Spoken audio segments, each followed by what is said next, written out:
Right. Well, good afternoon and welcome to the Michigan Women's Marketplace. We are an initiative of Great Lakes Women's Business Council, and we're powered by the SBA as we are a women's business center.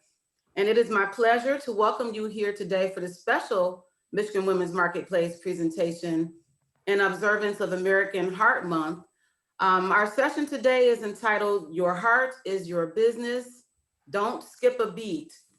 And we are very excited to have Donulae T. Knuckles. She is a registered nurse and also a business owner of Love Yourself for Life and Knuckles Health Education.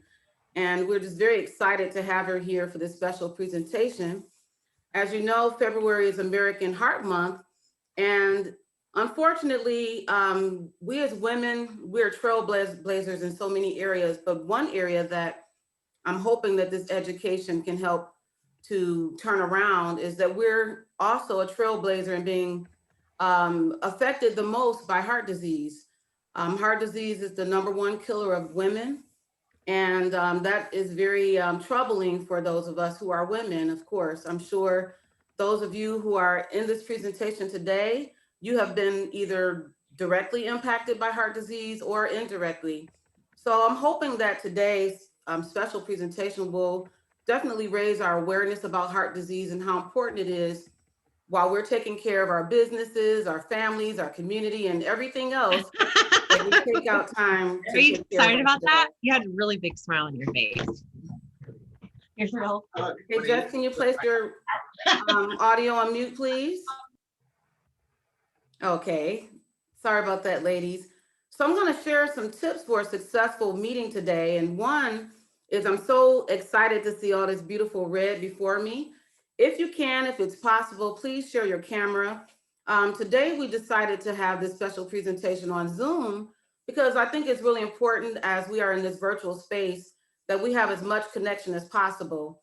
And usually our Michigan Women Marketplace offerings are on GoToWebinar, and we wanted to make sure that we can see your beautiful faces.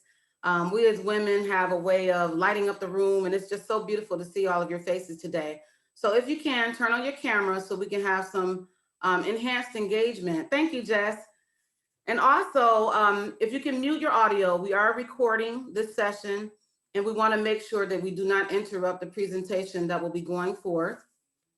And I'm going to explain to you now how we're going to engage in this session. You do have a chat feature on your Zoom platform.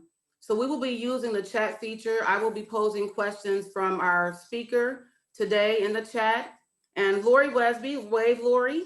Lori, who's one of our staff members in the Great Lakes Women's Business Council, will be mining the chat feature. So if there are any pressing questions as Donulae is going throughout the presentation, make sure you put those questions in as they come to you, and Lori will make sure those questions get to the speaker. And of course, we will reserve time at the end. I see we have a small crowd, so we may be able to open up at the end for some direct engagement if you have any pressing questions or comments for our speaker. And Sherry Wave. Sherry is taking over host duties today, and she is responsible for sending you the wonderful reminder emails and how do you log in today. And she will be helping out as well on the back end if you're experiencing any issues with technology and so forth. So that is enough for right now. What I want to do is I want to make sure we maximize all the time that we have available for today's presentation. I want to acknowledge Donulae T. Knuckles. She is a person that I just met a month ago, and I believe it was in divine order. The Women's Business Center team, we had met and we had talked about February being American Heart Month and how we wanted to have a special presentation. And I must say that next day I went to a community event for fitness, and she was there taking blood pressure readings. And it was like, wow, this is the person I'm going to ask. So I'm like, she may not have time for us, but she was just so accommodating, and she fit us into her schedule. She is such a powerhouse and have a lot going on. So I wanted to share a little bit about Donulae T. Knuckles so you can understand the depth of the person who will be presenting to us today. So Donulae T. Knuckles, again, she is a registered nurse. She has a Bachelor of Science in Nursing as a graduate from the University of Michigan School of Nursing in Ann Arbor. She currently works at Wayne State University College of Nursing, and she is also a PhD student, a graduate teaching assistant, a clinical instructor, and clinical nurse researcher. She's wearing a lot of hats, right? She has over 23 combined years as a registered nurse in the areas of labor and delivery, cardiology, ICU, home care, nursing education, public health nursing, and adult and pediatric case management. She continues to exude compassion, excellency within nursing, and she has a passion for empowering others. She also has a very strong research interest, and she has a specific interest in culturally specific factors that affect African American women in relation to the prevention and control of high blood pressure, cardiovascular health, and stroke prevention. In addition to all the hats that she's wearing that I just shared, she is also the owner of Knuckles Health Education Services, where she fights to educate, empower, serve, and save lives in the community and beyond. She is an American Heart Association instructor and an American Red Cross licensed training provider. And she has trained thousands in CPR, first aid, and other health, wellness, and safety courses and webinars since her business start in 2008. Now, this is really impactful here. She is a walking miracle. In November of 2014, she had a stroke, and it was from an unknown congenital heart defect, a PFO, a hole was in her heart. And believe it or not, she was unable to see, talk, walk, or even smile. And look at her beautiful face today. Donulae's tenacity, firmness of purpose, and divine resilience has allowed her to fully recover and return to work in less than 4 months after having that stroke. So that is truly a miracle. She is also the founder of the annual Heart Health and Stroke Self Care Camp. And she has an annual fundraiser each year entitled Love Yourself for Life. And she raises funds for stroke survivors, their families, and caregivers to attend this stroke camp. I can go on and on. I mean, her bio is just so impressive and so lengthy because she is a person who is committed to her purpose and helping someone else. And I just wanted to end my introduction of her is that Donulae T. Knuckles is also a wife and mother of five and a grandmother.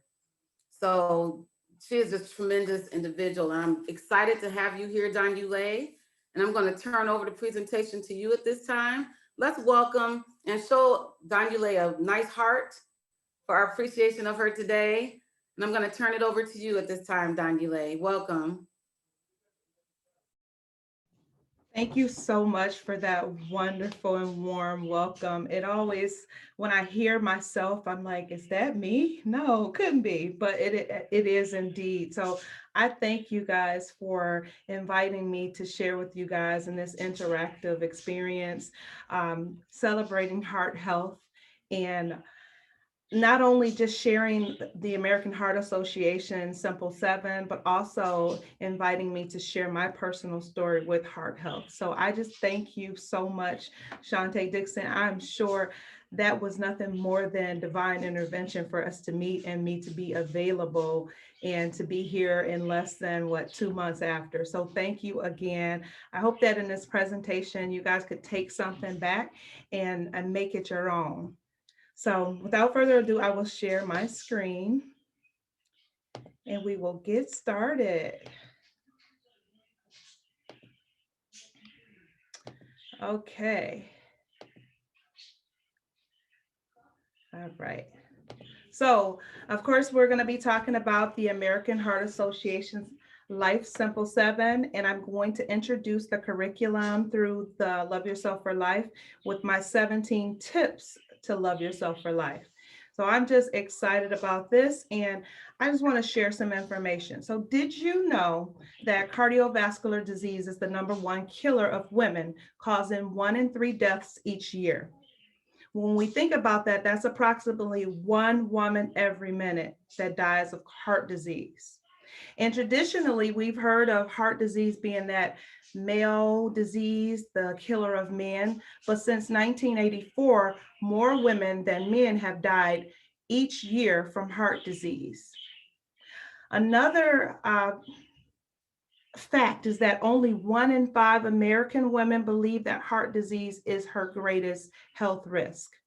So out of everybody, 1 in 5 persons, American women, believe that heart disease is her greatest risk when it's the #1 risk. And cardiovascular diseases kill nearly 50,000 African American women annually. So there's definitely some disparities there.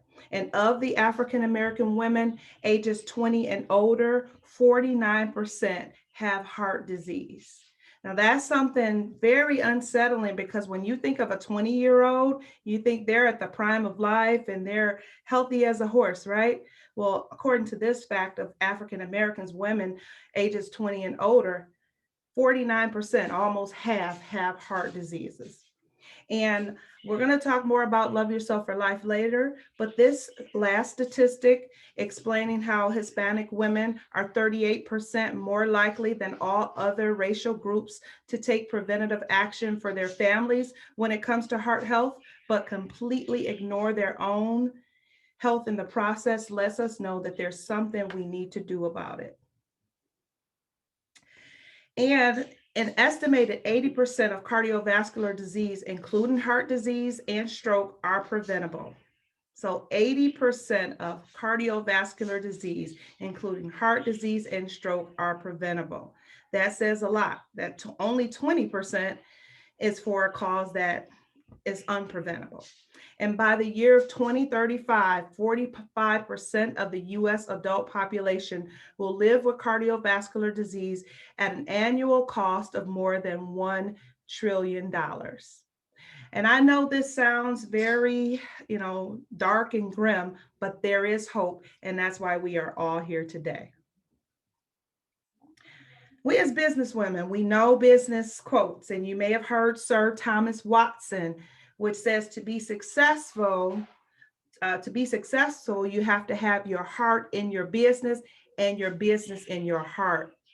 But we as women need to also understand that if our heart is not ticking, if it's not beating as it should, we won't be successful and we won't have a business. So we have to learn what to do for ourselves as it relates to heart health. Okay, so now I have some questions on what do you know, or do you know the difference between these things? So I have cardiac arrest here, and you may have heard this word, cardiac arrest. You may have heard stroke, heart attack, congenital heart defect, and congestive heart failure. So at this time, I'm just going to see if anyone knows what cardiac arrest is. Heard of that word, maybe not. So I'm not sure if you want to unmute yourself or you're going to answer in the chat, but let's talk about cardiac arrest. We're small enough group. I think if you want to speak, you can unmute yourself. Thank you. Okay, so cardiac arrest. Anybody want to take a stab at it? What do you know about it? Have you ever heard of it? So Donna Glass in the chat says, is that when your heart stops? That is when your heart stops. Okay, that's a good answer. That's a great answer. Any other suggestions? Any other thoughts? Well, was that Donna you said? Yes. Okay, so Donna is kind of correct.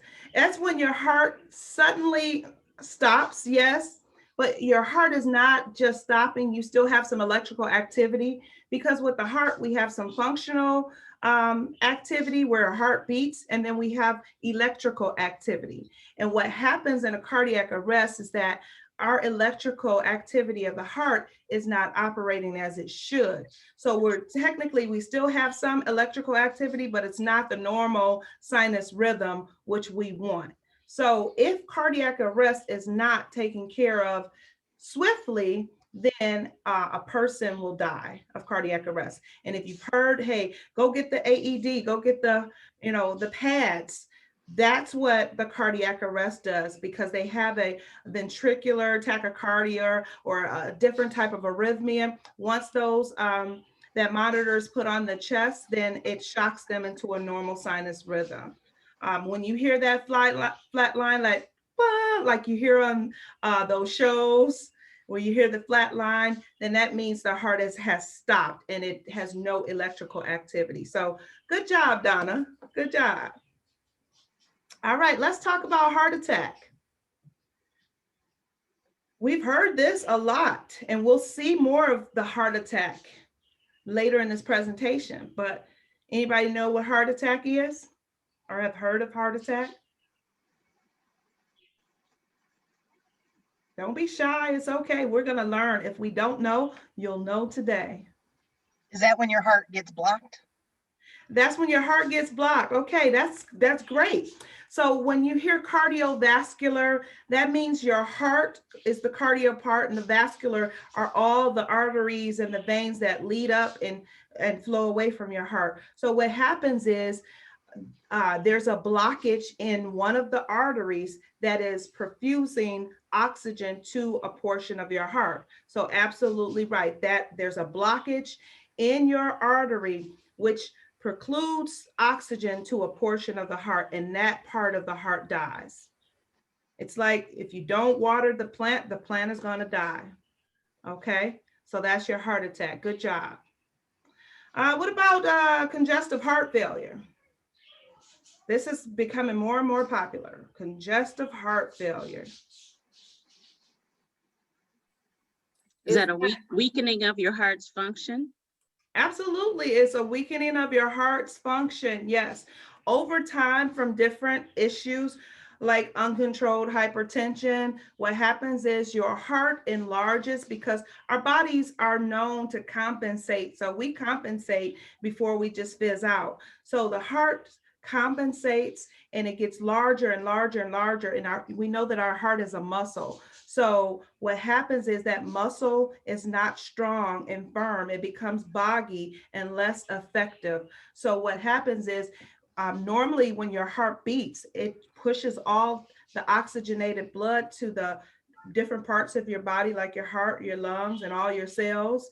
Well, when congestive heart failure, you don't have that strong beating heart, and your vascular system is not coming back up, like the blood is not returning to the heart like it should. So some people with congestive heart failure have respiratory problems. They have swollen legs because the flow of blood is not working.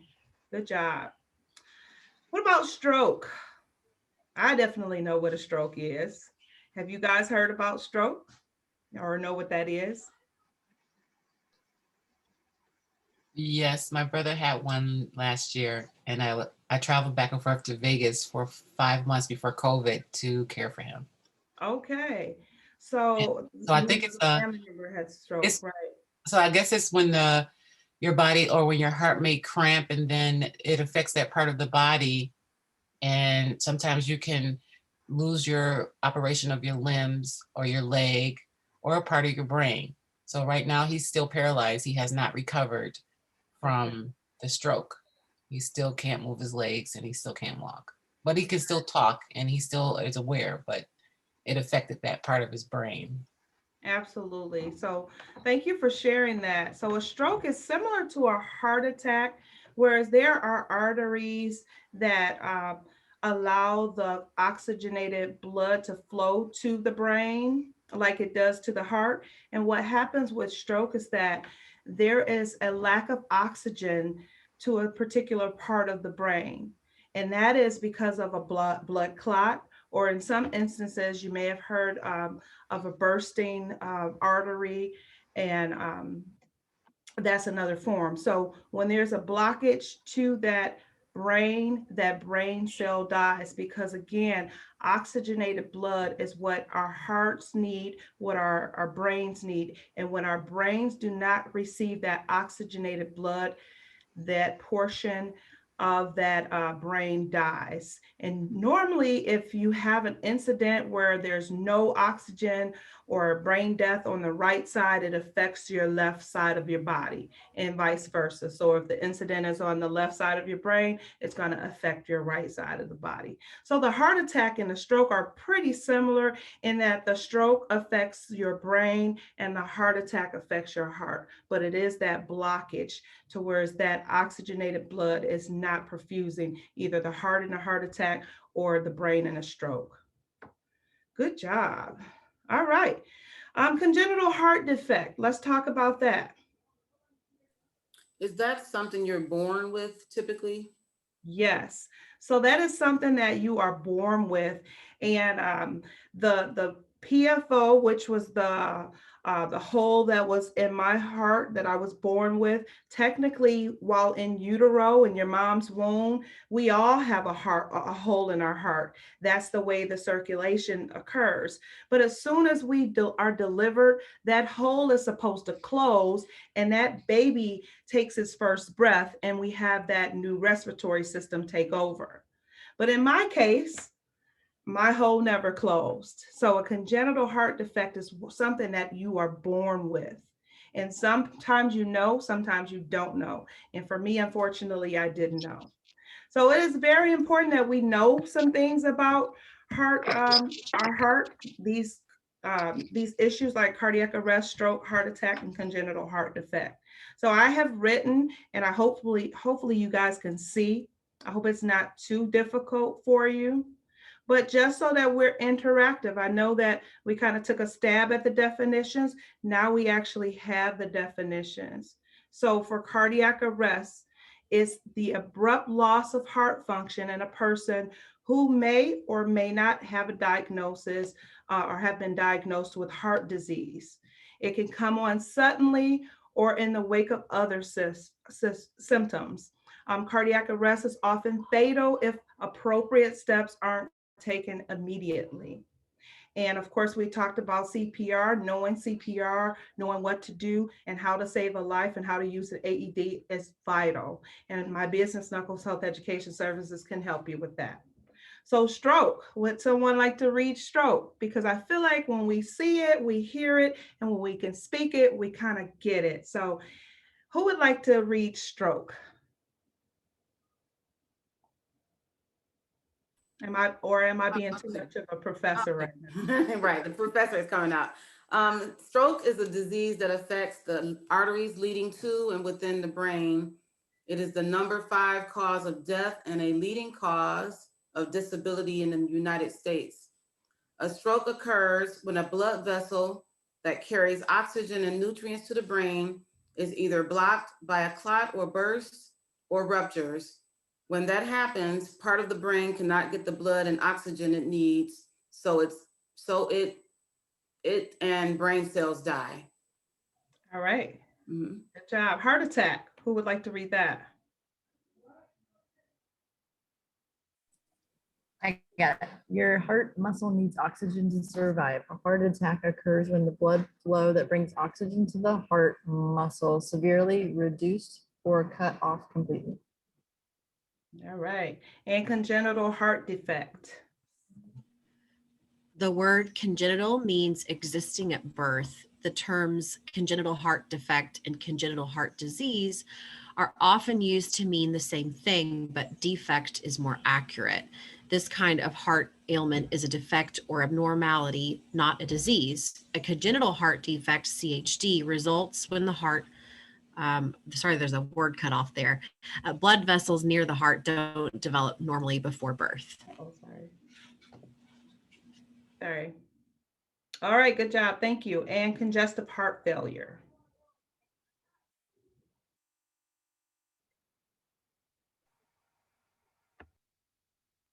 I'll go.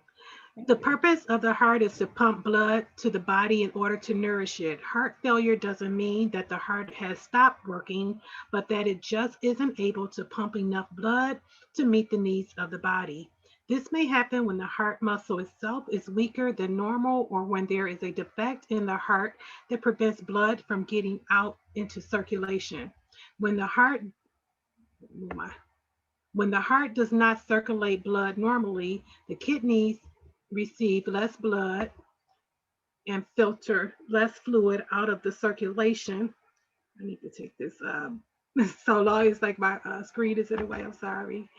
Okay, where was I at? Oh, sorry. Where was I?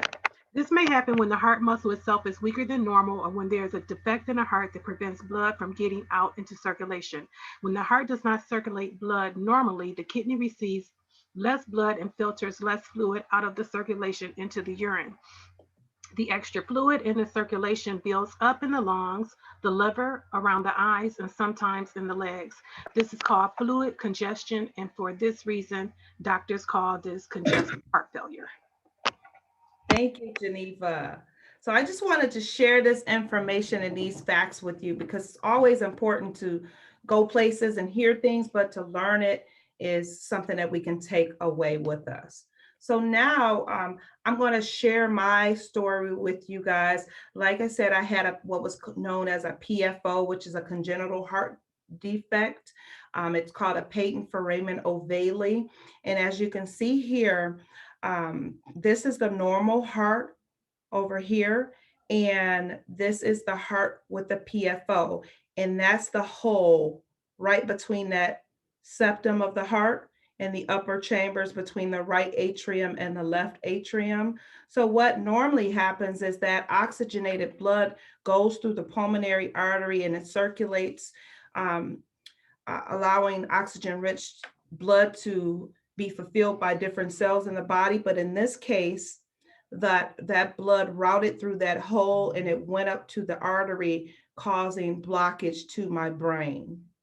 So I am so fortunate because the brain area that was occluded with this PFO was in the brainstem, which is responsible for respiratory and breathing. So this should have been an immediate cause of death, but fortunately I'm here today. So I'll just continue to share my story.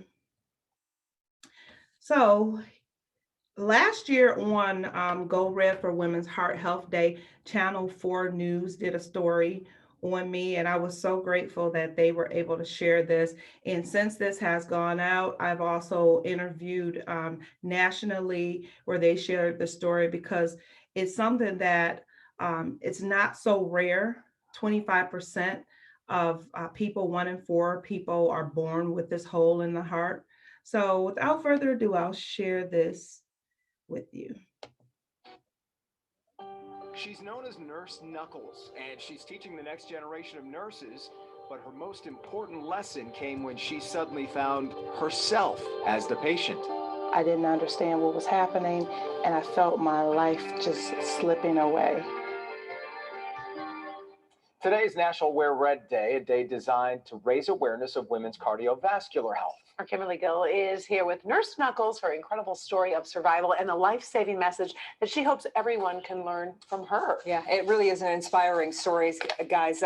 Nurse Knuckles, her name is Donulae Knuckles, so her last name is Knuckles. She's a Detroit mother of 5, a registered nurse for the past 23 years, a PhD student, and a graduate teaching assistant. She's also an advocate for the American Heart Association. It's a full, wonderful life that she's grateful to still have each and every day. Control the spread of germs. From hand washing to the use of PPE is important. At the Wayne State College of Nursing, Donulae Knuckles teaches tomorrow's nurses to care for the whole patient, body, mind, and spirit. Anaphylactic reaction, what does that mean? It's the most serious form of an allergic reaction. She wants them to care for themselves, too. It's become my passion and my purpose in life. This is what I do. I love it. It's a life she loves even more after nearly losing it. On November 12, 2014, I came home from working as a nurse at Children's Hospital. I was there with my daughter, who was 11 years old at the time. Suddenly, my vision started to change. It felt as if my eyes were rolling up into my head. I didn't understand what was happening, and I felt my life just slipping away. Her daughter called 911, and then Donulae's mother. I told her, "Mom, I don't know if I'm gonna die." It was that serious.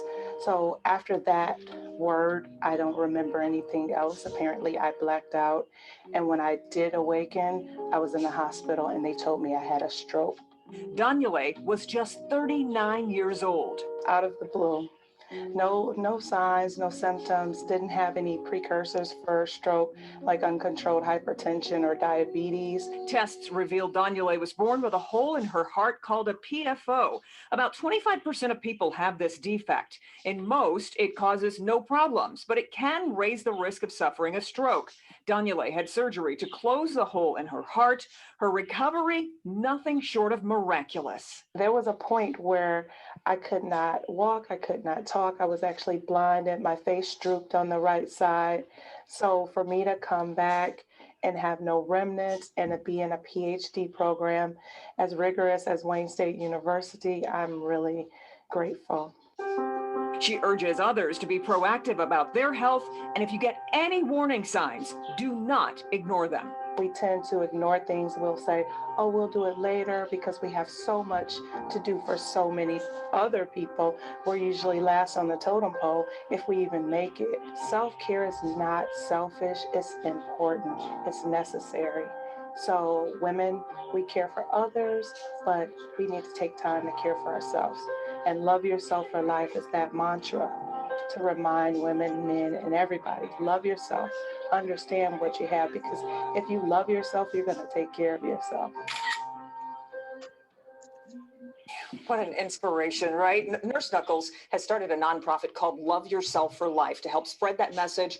They're actually holding an event tonight. And she also owns Knuckles Health Education Services. It's a company that teaches CPR, first aid, and other critical safety skills, including the skills that her own daughter used to help save her life. All right. Okay, thank you. Let me get back to where I was. So that is my heart health story. And if you have any questions later on, we'll answer those questions, but we'll continue to move on.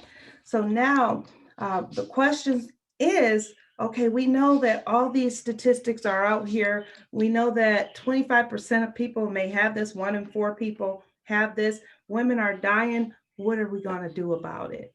Our heart is our business, and we don't want it to skip any beats. So I have gathered information from the American Heart Association. It's the Life Simple 7, and you can find this information at heart.org/mylifecheck. So this is information that is evidence-based that will provide you with the tips that you need to improve your heart health overall. So without further ado, we will start with our first one. And our first simple 7 is get active. Now, this is something that's simple to say, but it may not be as simple to do. The American Heart Association says that we should try to get at least 150 minutes per week of moderate aerobic exercise or 75 minutes per week of vigorous exercise, or a combination of both, preferably throughout the week. But even short bursts of exercise can be beneficial, and all those little steps will lead to big gains in the long run. So if you think about it, we should have about 30 minutes 5 times a week. That's 150 minutes.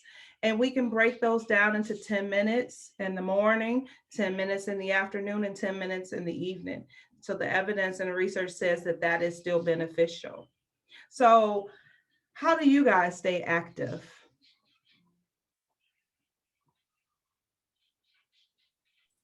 Gotta find the unmute button. I've been kind of getting in the habit of like Mondays through Fridays, I don't need an alarm clock. I just wake up and that's my time. So when it's nice, I walk the neighborhood. Right now I'm stuck down in the basement on the treadmill, but I've learned to love podcasts. So that makes it more enjoyable. Oh, wonderful, wonderful. So when you can't get out, you can get in the basement, and the podcasts are amazing. Yes. Anybody else want to share what they do to stay active? I've been swimming in an indoor pool twice a week. Oh, wow, that's amazing because that also has a benefit of having the non-weight bearing exercise. So if you have some physical activities or your joints are achy or whatever, it doesn't provide that stress on your joints, and it's an overall activity, a physical activity. So that's wonderful. So think about what you can do to increase your activity. And you'd be surprised, like just go on YouTube and if you like to walk, then look up a walking workout. If you like weights, then get you some hand weights and just do those things that keep you Mhm. active. But physical activity is definitely going to increase your endorphins and make you feel good, make you look good, and it's definitely going to reduce those risks of diabetes, hypertension, and those things that could cause harm to your heart. Donulae, I see in the chat, some individuals say they do dance aerobics, Oh, dance aerobics. Oh, those are the best. walking. Okay, walking is uh, all good. That's Yoga. my favorite. That is my favorite. I love to walk. Love to walk. Toya says running around with her kids. Oh yeah, okay, running around with your kids. That's important. People don't realize the benefits of just normal life. So I used to say, hey, if you have to wash clothes, it's laundry day, and maybe your washer and dryer's in the basement, going up and down the stairs is physical activity. If you are a gardener, you get out there and start pulling those weeds and shoveling and doing those things out there. That is physical activity, and those could be counted as activity points too in your 30 minutes per day. So good job, ladies. So that's one simple Donulae, step. can you share your screen? Oh, is my, Thank you. oh, I'm sorry. I thought my screen was being shared. Let me go here. I knew something was strange. Okay, let me share it here.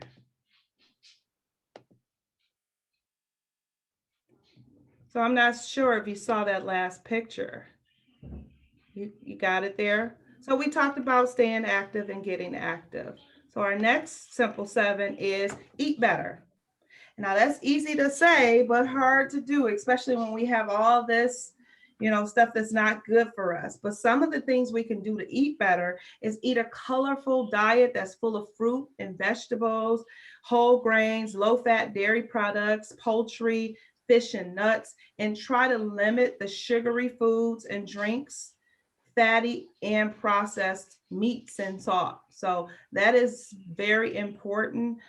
Just think about the color, if your plate is full of colors, that's probably a good thing.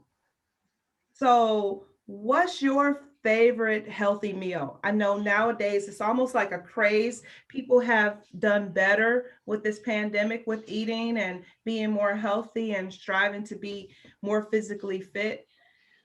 So has anyone out there discovered something? I could share something with you that I discovered.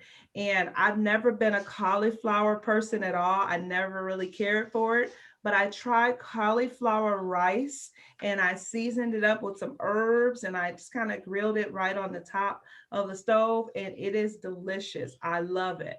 So that's the food I've discovered that I really like, that is not bad for my heart at all.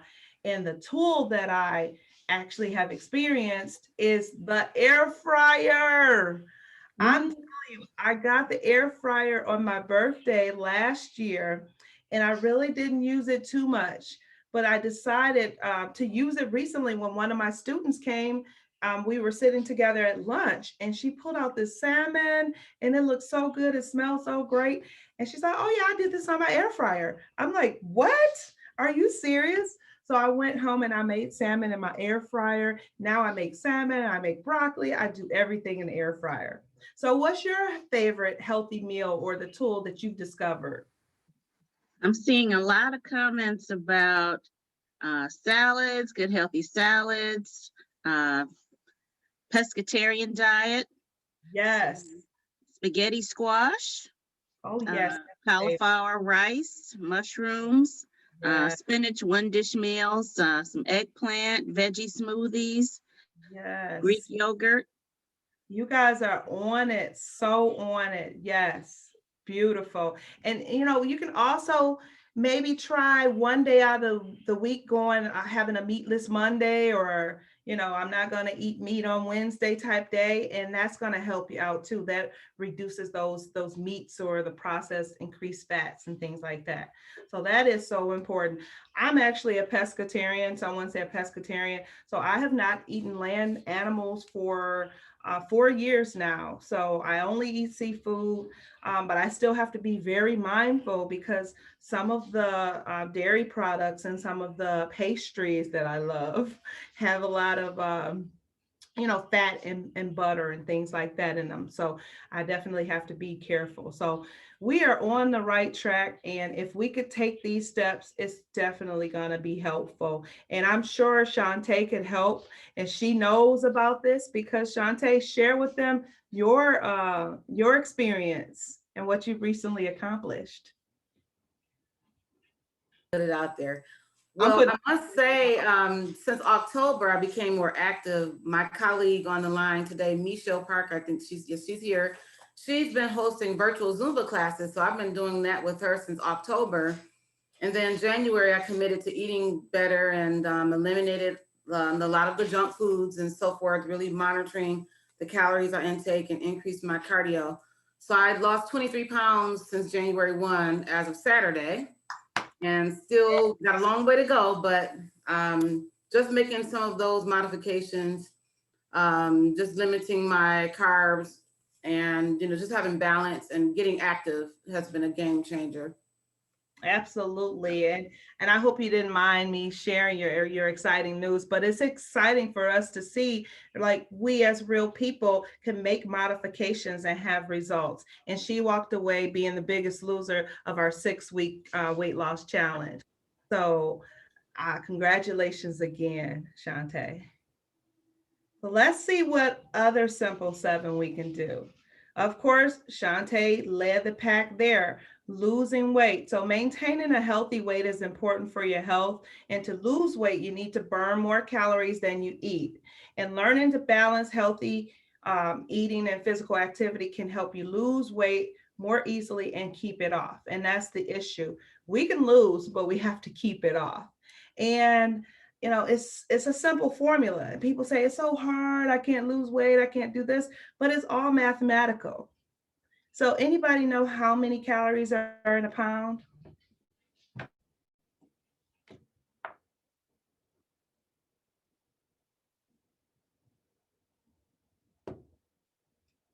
Do we have some answers in the chat?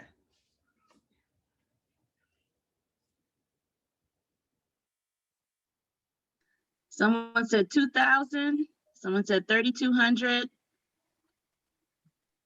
You're close. You're close with the 3,200. A little bit more, 3,500. Right. It takes 3,500 calories to equal a pound.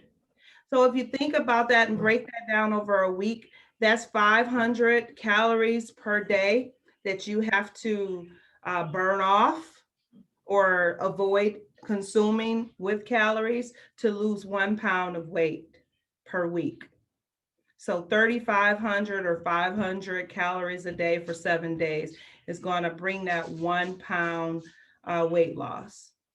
And that can be very doable. I mean, it can be very hard depending on your physical activity and how much you're burning. So if we're more active, if we're getting out there moving, of course, we're going to burn more calories.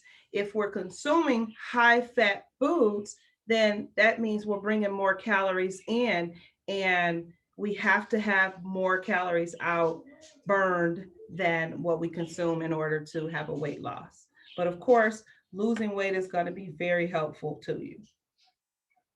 Any comments or suggestions there before we move on? I see there's one in the chat from Nick. He said, what's your take on intermittent fasting? Having a 6 to 8 hour window to consume reasonable food. You know what? That is something that I have not researched very well, but I've seen people that I know very closely do that. And I'm all for the intermittent fasting. I've actually tried it a few times for myself, and I think it works. So, I mean, it really depends on the person. It depends on, how you're planning to do it. For the most part, I've made a conscious effort to make tiny steps to like get to my goals so that I can keep them and sustain that weight loss or sustain that lifestyle of improvement. But I know people that say, hey, I'm in a wedding on this day and they did this intermittent fasting and they lost like 25 pounds in like 6 weeks and they look good in their little wedding dress, but then 3 months later they were like 30 pounds up. So it really depends on how you do it and how your work and sustaining that is. Yeah, I think a lot of people confuse intermittent with like a 3-day fast or something ridiculous like that. That's not sustainable. And when you have that, you have like 6 hours or 8 hours to eat food, then you have the rest of the, rest of the day and night that your body's working on other things like fighting bacteria, producing healthy bacteria, fighting cancer. You know what I mean? I definitely know what you mean. And I really wish that at some point I can get into that and learn more about it, because I just from personal experience, I tried it, and I actually tried it recently where I went 12 hours of no eating and then I ate and then I went 12 hours. And I'm telling you, I felt great. My mind felt sharper. I was able to, accomplish some goals on my to-do list. So I mean, I don't know all about it, but I can say from the short time that I tried it, that it worked for me. So lose weight whatever way you can. I know I have a long way to go, but I'm slowly meeting the mark, and I weigh less than what I weighed last year this time. So I'm going in the right direction. All right. So next is controlling our cholesterol. So cholesterol comes from two sources: your body, which makes all of the cholesterol you need, and food that's made from animals. Eating smart, adding color, and moving more can all help lower your cholesterol. So basically what cholesterol is in layman's term is a waxy substance that lines your arteries, and these are the arteries that lead to your heart. And what happens is if that wax builds up so much, it will occlude that lumen, that opening, and that oxygenated blood that's trying to get through that hole will be blocked. And the other side of that vessel, which is the heart, will not receive the oxygen it needs. And then it will cause what?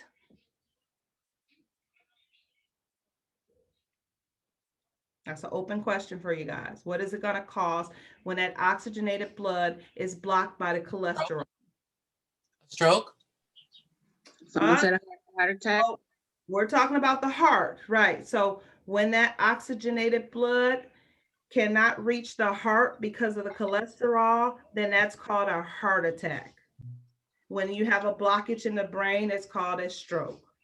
So yes, there is good and bad cholesterol. You have LDL, the low density lipoproteins, and the HDL, the high density lipoproteins. And we can go on and on and on about this, but traditionally they say 200. You want to stay under 200 for your cholesterol levels. But of course, you talk to your healthcare provider and see what is recommended for you.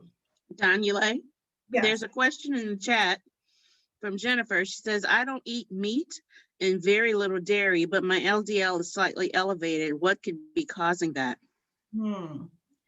Well, a lot of times it could be a genetic type issues.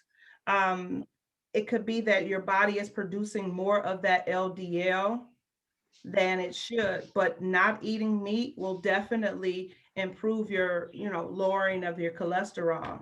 But that's the only thing that I could really think about it. Maybe your body is just producing more of that LDL than normal. Does it have anything to do with your carbohydrate count? Now that's new research out, and we're looking into that, because the carbohydrates, depending on what type of carbs you are consuming, will turn into sugar, and sugar turns into fat. So just blanketly looking at it, I would say it may have an effect on it, but I have not studied that closely enough to determine or say, yes, your LDL is high because you are consuming too many simple carbs and it's breaking down into fat.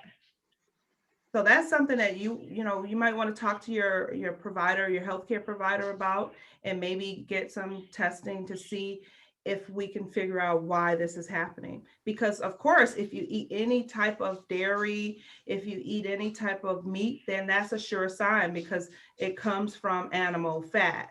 But if you're not doing that, then you gotta wonder, where is it coming from? Just to add real quick, I've heard that carbohydrates, with the new research that you're talking about, too many carbohydrates in your diet will actually, because it has to digest it and work through the liver, it produces cholesterol in excess amounts because it's dealing with the liver a little bit more than otherwise. So carbs can directly influence that, like you're saying. Absolutely. I agree totally with that point. So again, speak to your doctor about that LDL and why it's continuing to remain high in the absence of those. And maybe, I'm a researcher, so I do test on myself all the time. So, I would recommend maybe you trying to avoid some of those carbs and do that for 3 months and then make an appointment with your doctor and see if there's any change. And then you've kind of saw for yourself that made a difference or not. All right, thanks for the interaction there. So the next simple 7 is the A1C, reduce your blood sugar. And we were just talking about blood sugar. Blood sugar, also known as sugar, is an important fuel for our body. We need blood sugar in order for our cells to work. We need this sugar in our system. It comes from the foods you eat, so it's important to eat smart. So cut out added sugars by checking your nutrition facts, your labels and ingredients, limiting your sweets and sugary beverages, choosing simple foods over heavily processed ones, and rinsing canned fruits if they are in syrup. And if you can move more, because moderate intensity aerobic physical activity can also help your body respond to insulin. So that is so important. I actually work at Wayne State University, and I take my nursing students out for clinical experiences at Henry Ford. And I had a patient just on yesterday that was 45 years old, never experienced any type of blood sugar, but over maybe a month, he had lost 50 pounds. He was urinating often, very angry, and didn't know what was going on. And one of his friends said, "Man, what's wrong with you?"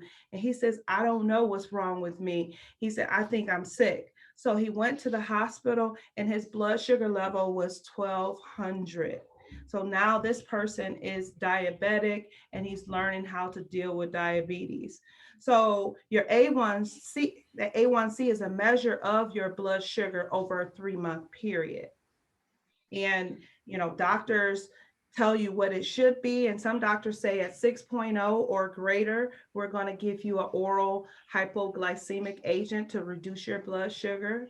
And others say, well, if it's not 6.5, then we'll just have you monitor your food level. So it depends on your primary care physician, but you definitely want to shoot for those levels that are under 6. So we have a question. And when the blood sugar is checked in the morning, what should be the number to shoot for? What's too high? And what is the number that may cause an insulin event? What is the difference between, there's multiple part question, what is the difference between diabetes and hypoglycemic? Okay, so there's a lot of questions. So yeah, the first part is that a normal blood sugar should be between 70 and 110 normally. Of course, if you're diabetic, your doctor may give you those parameters that work for you. Just like with blood pressure, you know, we might say, okay, 120/80 or less is what normal is and what we want to shoot for. But because you have had uncontrolled hypertension for so long, we're going to say that you're good at 130/80. So it really depends on your doctor as to what your range is for you. But traditionally 70 to 110 is normal. A fasting blood sugar is when you don't eat at all and you take that blood sugar the first thing in the morning before consuming anything. And you definitely want that number to be up under 150. I think it should be up under 150. If it's higher than 150, then the doctor will recommend you take a hypoglycemic agent and go through the processes of checking your A1C and things like that. But it's very individual depending on doctors. Some are going to say, well, you know what? Can you cut this sugar out? Can you do this? Can you do that? Because ideally, we want to make lifestyle changes before we give you medication that's going to correct things and may have other side effects. Okay. Now, the difference between diabetes and being hypoglycemic. Okay, so diabetes is the actual diagnosis that's given to you if you are hypoglycemic, meaning that your blood sugar runs under the normal range of 70 to 110. So if your blood sugar traditionally constantly is up under the 70, then you're considered hypoglycemic, which is up under the umbrella of being diabetic. Okay. And then talk about pre-diabetes. When Oh, someone says you're pre-diabetic, what is that? yes.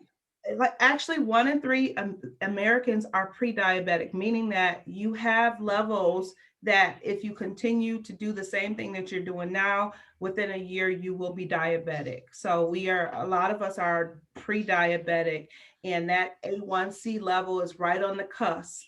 It's like, okay, it's 6.5, but I'm not going to treat you as a doctor until you're at 7. Okay. So it just depends on how aggressive, how vigilant your doctor is.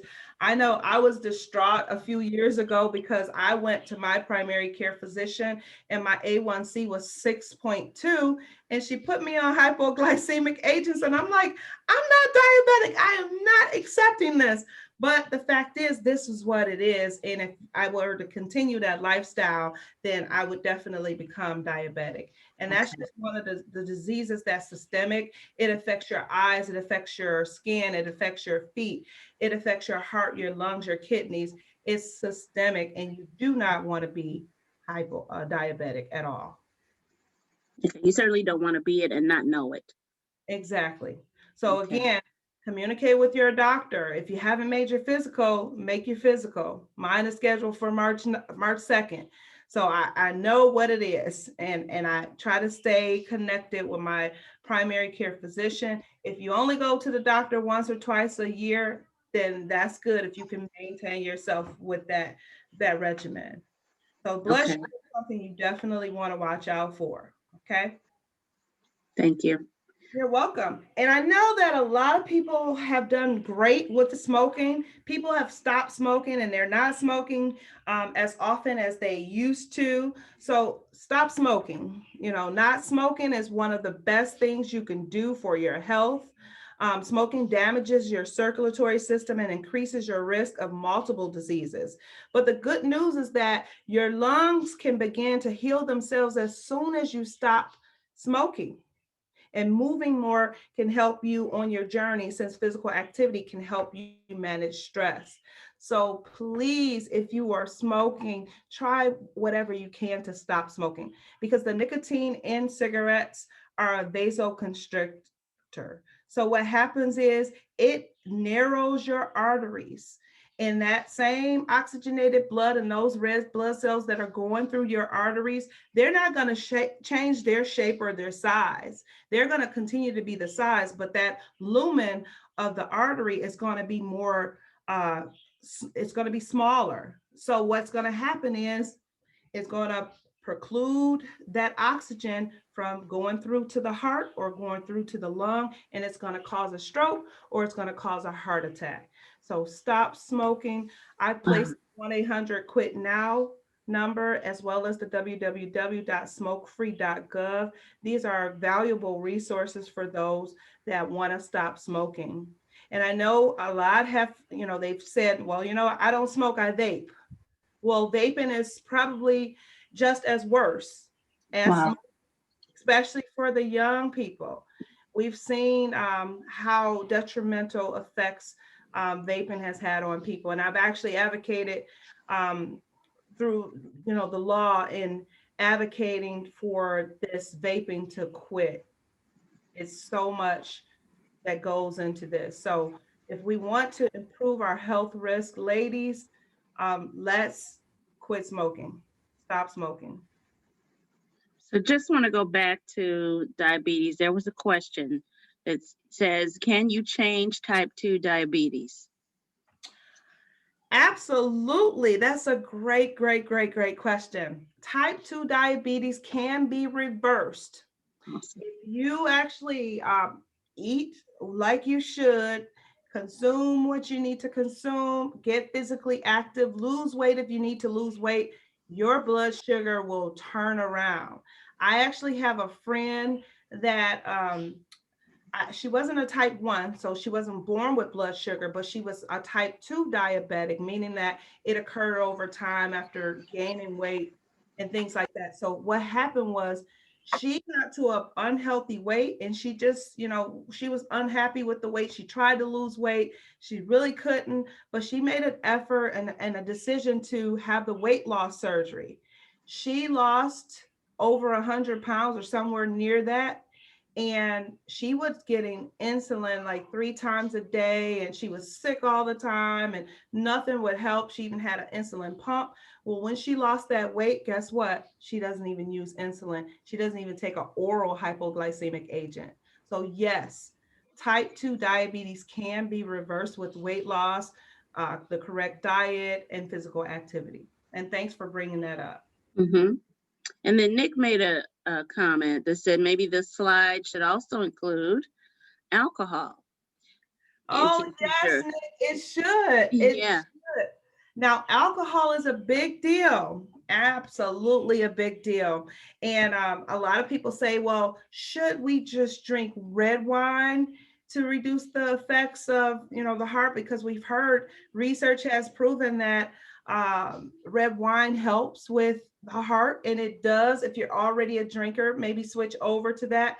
But we should include that because people don't understand the limits of the alcohol. Yes, we can drink and consume alcohol, but for ladies, we can only have 1 glass of alcohol a day or 1 drink a day. I can't say a glass because depending on what form of alcohol it is determines the volume. So if you're taking liquor, hard liquor like Absolute or some kind of vodka, you can only have 1 ounce or something like that versus a can of beer. You may be able to have 1 can of beer, but there are grids to show what you can have.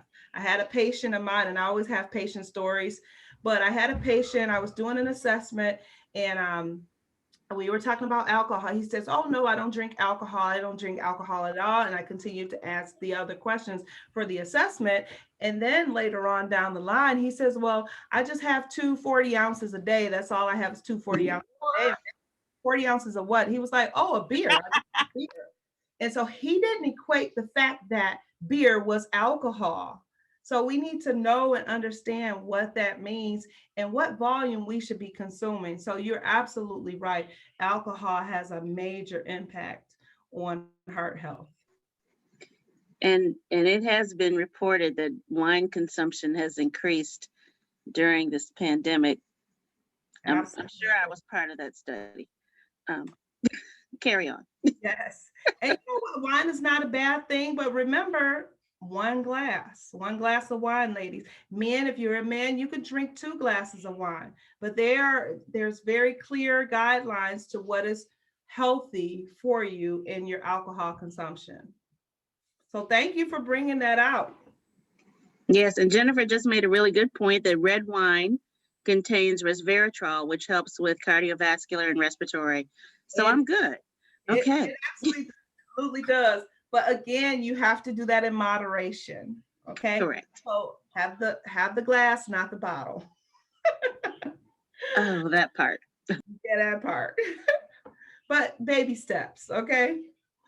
All right, so we're going to move on to another very important condition that is probably the most potent risk factor of cardiovascular disease, and that is blood pressure, high blood pressure. So what blood pressure is the force of blood pushing against the blood vessel walls.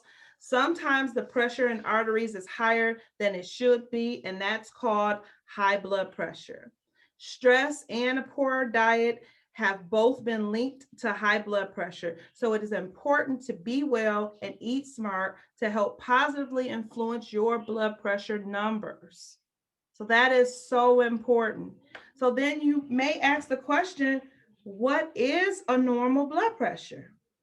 Well, here are the categories for blood pressure. And this is according to the American Heart Association. So if you see in the green, normal is less than 120 for your top number and less than 80 for the bottom number. Now, let me just tell you a little bit about the top and bottom number. The systolic is your top number, and that is the measure of pressure in your arteries when your heart beats. And the diastolic is the measure of the pressure in your arteries when your heart relaxes. So 120 over 80 or less than 120 over 80 is great. That's perfect. You're absolutely normal. Okay, so if you go get your blood pressure checked and your blood pressure says 116 over 72, you are normal. That is great. But elevated means that you do not have the diagnosis of hypertension or high blood pressure, but your blood pressure is elevated. And that's when your top number is between 120 and 129, and your bottom number could still be less than 80. Okay. So if you have a blood pressure of what would make it elevated? Take a stab at it, someone. So what I want you to do is give me an example of elevated blood pressure.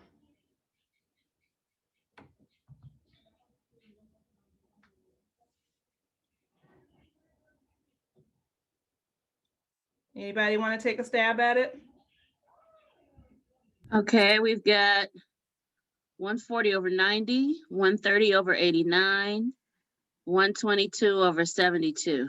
All right, I will take the 122 over 72 for $500. All right. That is an elevated blood pressure. The other ones were in different categories. So let's move on to the high blood pressure, stage 1, this category here. If your top number is 130 to 139 and your bottom number is 80 to 89, you are considered hypertensive, but this is stage 1.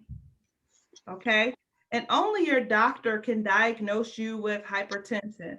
So if you were at a health fair and they check your blood pressure and they find that your blood pressure falls in this hypertensive phase, this is health information and education that you want to share back with your doctor, and your doctor will take that blood pressure and maybe have you come back again to see if it's high on 2 or more occasions before diagnosing you with hypertension.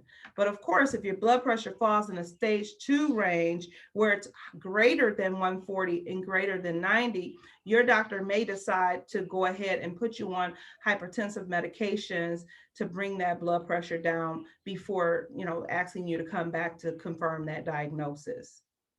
And of course, crisis is over 180 and over 120.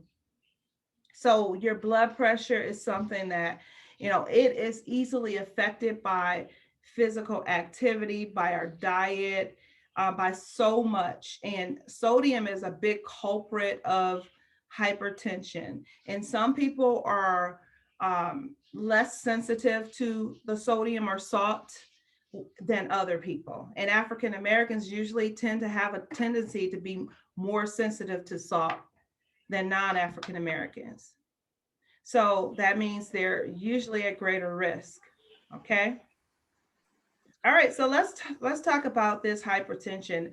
So checking your blood pressure is important, and I'm just going to share this video with you on how to monitor your blood pressure, because nowadays we have home blood pressure monitoring devices that we can use, and we can know what our blood pressure is. We can even get our monitor synced with our doctor's office, and the doctor could see what's happening with our blood pressure at home, because unfortunately, 54% of people who have a diagnosis of hypertension do not have it under control, and that's with effort. Okay, so here you are. Let me show this video. Okay, let's have a real talk about blood pressure. Do you monitor yours regularly? It's something everyone with high blood pressure should do, but it's something most people don't know how to do correctly. Checking your blood pressure regularly will help let you know if you have it under control. It will also help you start to understand which factors are putting you at higher risk for stroke and heart attack. Before I get to that though, I just want to stress one thing. If you have high blood pressure, you should talk to your doctor to figure out how frequently you should be checking it at home. For most people, taking your blood pressure twice in the morning and twice in the evening, even just for a week, will help you and your doctor get a better understanding of your blood pressure. For morning readings, it's best to take those before you take your blood pressure medication. It's also very important to avoid exercise, caffeine, or tobacco at least 30 minutes prior to testing, since those can affect your levels. Now, let's move on to talk about the proper way to measure your blood pressure at home. Nearly half adults in the U.S. have high blood pressure and are at high risk for stroke and heart attack. So self-measuring is one of the easiest ways to be proactive about our health. Here I have my blood pressure monitoring device. It's easy to use and it helps me get an accurate reading. Be sure to get an automated device with an upper arm cuff. That's the type doctors recommend. The first thing you want to do is find a quiet place to sit where your back is in an upright, stable position. A dining room chair is great. You want to make sure the chair isn't too soft so your body is fully supported. Sit with your feet flat on the floor and don't cross your legs or ankles. If you need to use the bathroom, make sure you go before you do your reading. Next, rest your arm on a flat surface with your palm facing up. Place the blood pressure cuff on your bare upper arm just above your elbow. Your arm should be relaxed and resting so the cuff is at the same height as your heart. Now rest quietly for 5 minutes before taking the first measurement. Avoid talking while taking your blood pressure measurement. Once your first measurement is completed, write down the blood pressure numbers and pulse that are displayed on the device. Wait 1 minute and then repeat this process again. As you just saw, it's important to check your two measurements at around the same time each morning and evening. At your next doctor's visit, be sure to share your blood pressure numbers so you can discuss the numbers and so your care plan can be changed if necessary. That's it. Not bad, right? Measuring your blood pressure at home is easy to do and a great way to stay on top of your health.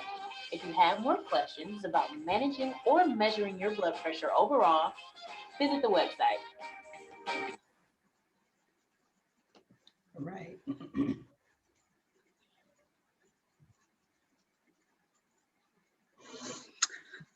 So Donulae, the question is, can meditation practice help lower blood pressure?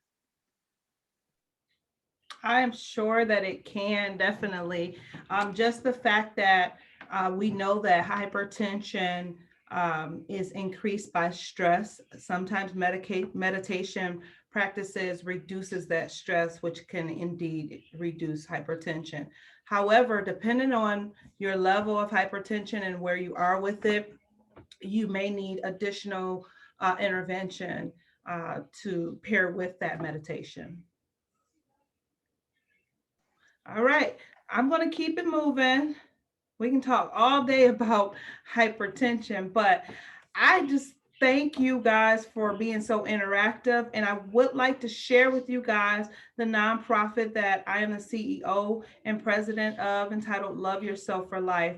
As Shantae already explained, that we are a self-care, heart health, and stroke prevention nonprofit organization that understands the mantra of self-care is not selfish, that it's necessary, and that self-care is heart care. So we as ladies and as people are more alike than we are different. And this picture was taken last year on National Go Red for Women's Heart Health Day, where we had over 200 women come together to learn about heart health and spread awareness throughout the whole state. So we just thank you for the opportunity to share that. I do have some people here on the line from our board. I think Toya is present, and Toya is the vice president of Love Yourself for Life, as well as Geneva. She is our treasurer. So we practice self-care, stroke prevention, heart health, and we also provide that collaborative support and knowing that self-care is not selfish, it's necessary, and that self-care is heart care. And what I want to do today is share with you about the heart attack, because we as women, and I can't even say that it's just women because some men have this as well, but we tend to care for everyone else, but we put ourselves last on that list, if we even make it to the list. There's so many other things that we need to do, but we fail to do that for ourselves, but we take care of others. So I just want to share this video with you by Elizabeth Banks. It's just a little heart attack. All right. It started out like a totally normal day.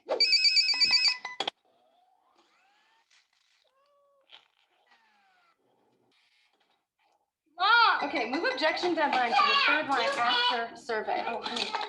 For when you always use the verb. That's not hard. What are you doing down there? Did you finish your breakfast? Ow. Whew. Don't hit your brother. Honey, you have to eat something. Here. Okay, 5 minutes to carpool. Where's my coffee? You okay, Mom? Oh, I'm fine. Sandwich orders. What do you want? Almond butter and jelly. Spaghetti. You sure you're okay? I'm fine, sweetie. So late. Hey, buddy, how you doing? Hey, honey.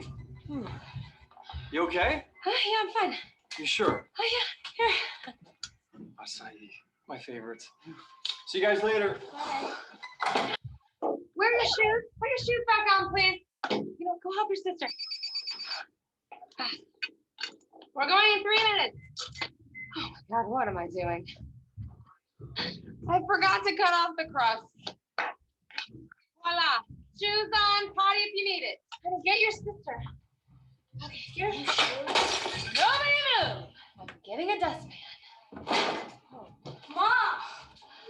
I think you're having a heart attack. Honey, do I look like the type of person who has a heart attack? Just gonna sit down. I'm totally fine. Don't forget to wear the high socks with the shin guards. Forget about the shin guards, Mom. Come on, Mrs. Underdog is not gonna wait.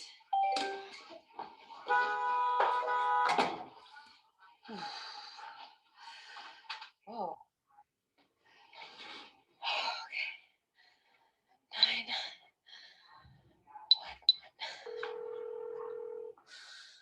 I'm sorry to bother you. I think I might be having a little heart attack. Nothing really, just some nausea, tightening of the jaw, dizziness, shortness of breath, muscle pain, achiness, this terrible pressure in my chest.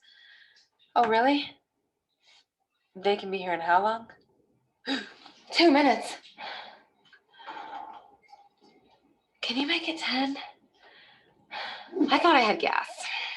Turns out I was having a heart attack. Heart disease is the #1 killer of American women. So now I take care of my heart and I tell the women in my life to do the same. Sounds great, by the way. That's nice, sweetie, but that's not my heart. That is. Make it your mission to save your life and the lives of the women you love. Find out more from the American Heart Association at goredforwomen.org. All right. So I'm going to ask for that. Let's see here. Get out of here. We're going to take questions at the end because I want to be very mindful of the time, but we will get questions at the end. So I want to share with you guys the 17 tips to love yourself for life. This is a curriculum that Love Yourself for Life provides for its members and its community. And the L stands for Learn to Love Yourself. We as women have not been taught to love ourselves. We have, on the other hand, been taught to take care of others. But just like on an aircraft, it says put on your face mask first for oxygen, and then you help the other person. We have to know to do that for ourselves too. So we have a full curriculum where L is learn to love yourself, and we can give you a whole course on how to learn yourself. O is overcomer, meaning that we all have overcome something, whether we know it or not. And we share with you ways to recognize that you are an overcomer. Donulae, I'm Yes. sorry to interrupt. Are you sharing your screen? Oh, let me go back. Sorry. Thank you for reminding me, because I can see Yes. on my end. There we go.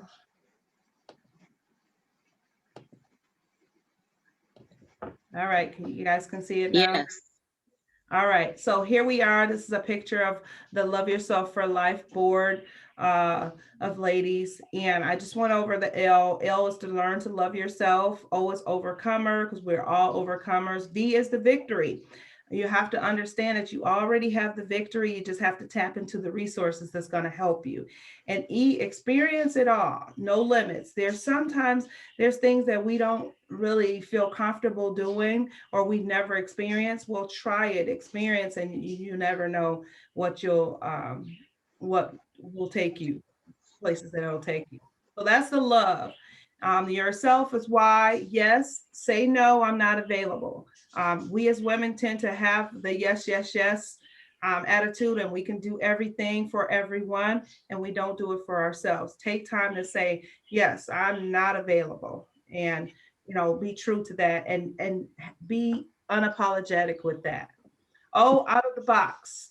Sometimes we tend to go to that thing that we know and we're sure of, but sometimes we have to go out of the box. So we have a whole curriculum talking about out of the box and what you can do to love yourself more in that capacity. One thing that I've learned is the U. Unstoppable goals are written down, then achieved. And that just means that you have to write these things down, because a dream is a dream. If you don't write it down, you'll never achieve that dream. So you have to have some smart goals. Our relationships matter. And that's important, because the relationships that we build within ourselves are so important. And these could be lifelong relationships. Sometimes we have to go back and we have to create and recreate relationships, or we have to mend relationships, or even end relationships that are toxic for us. So S is for self-assessment, and that means check yourself out. Take a closer look at yourself. And that means going to your doctor, seeing what your A1C is, checking your blood pressure, finding out why that LDL is continually climbing when we know that we don't have any traditional risk factors. So that self-assessment is very important. E is excel. Many of us, we know what we're doing, we have it together, but because we're not amongst the groups that are doing it too, we tend to dim our light. Well, guess what? Let your light shine, because you have to do what you have to do, and it's okay to excel. It's okay to be great at what you're doing. And L, live, laugh, and love always. I love this because, laughter is the spice of life. We have to live and we have to love those. We may not understand and we may not know everyone, because we're all so diverse. But I think if you live, you laugh, you love, then, you're going to love yourself, because if you don't love yourself, how can you love others? And then the F is fearless faith. Regardless of what your faith is, you have to have that fearless faith that makes up in their mind that I'm going to do this. I'm going to have faith over fear no matter what. So that's your love, that's your yourself. And now we're going into the four. And I'm going to just skip this for the moment because I want to have an interactive engagement here. I'm just going to go through the life part. Learn more. It's okay to go back to school. I feel like I've been in school my whole life and I'm still getting my PhD in nursing, but you may not want to go back to school or go to college or whatever, but learn something new, take a craft or, a class, a course, learn more about what you want to know about. Invest in yourself and collaborate with others. You have to get out there and know who to work with. There's a saying that says, if you're the smartest person in your group, then you need another group. So you need to find out who can help you and who you can help. And family means more than just your biological family. Family, look at the family that you establish in your jobs, in your neighborhoods, your community, and things like that. And empowered people empower others. So never take all this and keep it to yourself. Share this information, share your stories, and remember to love yourself for life. And I find that women especially have a hard time acknowledging and loving themselves unapologetically. So at this point, I'm just going to open it up because I'm pretty much done with my presentation. I want you guys, and I think we have about 13 participants here, but I want you guys to think about things that you love about yourself and name them. It says 4 here because in our course, we talk about 4 things that we love ourselves for. But today I want you to think of one thing that you love yourself for life about. And if you want to share that, I'm not sure on the time, Shantae, if you want to share that now, or if we want to do it that way, or if we want to just leave each and every person with that thought about something that they love themselves for life with.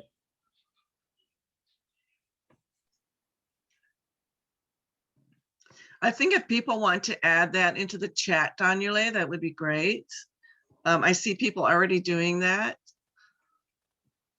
Let me see if I could take a look at the chat, because oftentimes when we ask this question, people give answers like, oh, I love my family is amazing. But I want to know what you love about yourself. So it's okay at this point to sound selfish a little. I love my beautiful hair. Maybe you can say that. I love my full lips. I love that I am just the center of attention when I walk in a room. I love the shape of my hips.